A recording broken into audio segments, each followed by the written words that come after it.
Наверняка многие из нас слышали такое утверждение, что в Ненецком округе нет дорог. Я постараюсь опровергнуть его и рассказать о том, что в НАО есть дороги, но ввиду некой специфичности и удаленности нашего региона от так называемой Большой Земли, выглядят они немного иначе. Идемте за мной. Перед нами ненецкие сани, нарты, хан.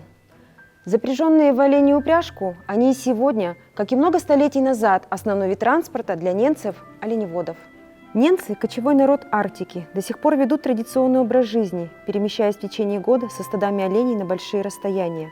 У ненецкого народа нет постоянного дома, они переезжают с места на место, чтобы добывать пищу и находить пастбища для скота.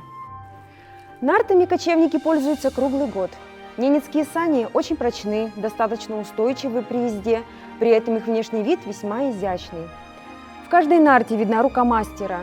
Нарты бывают легковые, мужские и женские, и грузовые, на которых транспортируется различный скарб.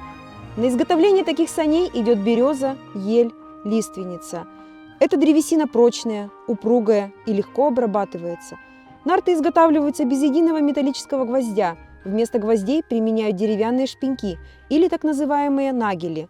Передвигаются ненцы-оленеводы по устоявшимся маршрутам, оленьим дорогам, так называемым воргам, летом на север, а зимой на юг. Легкие нарты позволяют не нарушать хрупкий покров тундры, поэтому и дороги эти не всегда видны. Главной водной артерией Ненецкого округа является река Печора, которая берет свое начало с Уральских гор и впадает в Баренцево море.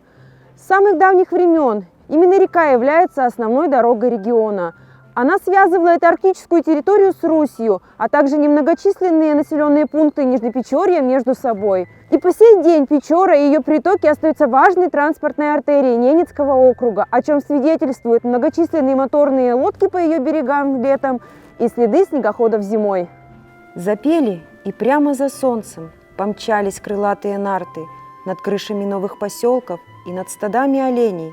И правит железной упряжкой каюр, что зовется пилотом, летит, облака подымая, как белые гребни сугробов. Эти строки Прокопий Евтысый посвятил первому ненецкому летчику Семену Евтысому. Да, третий вид дорог – это воздушное пространство Ненецкого округа. В округе помимо Нарьян-Мара еще 42 населенных пункта. И не до всех можно добраться на водном транспорте. Есть села и поселки, до которых можно только долететь на вертолете или самолете. Как вы поняли, в НАО есть дороги, но выглядят они несколько иначе, чем мы себе можем представить. Это бескрайняя тундра, по которой оленеводы свободно перемещаются в любое время года. Это река Печора, которая для многих поселков и деревень является единственным связующим звеном с административным центром округа. Это воздушное пространство, небо, на котором каждый день мы можем наблюдать воздушные суда, самолеты и вертолеты, перевозящие людей и товары первой необходимости до отдаленных населенных пунктов.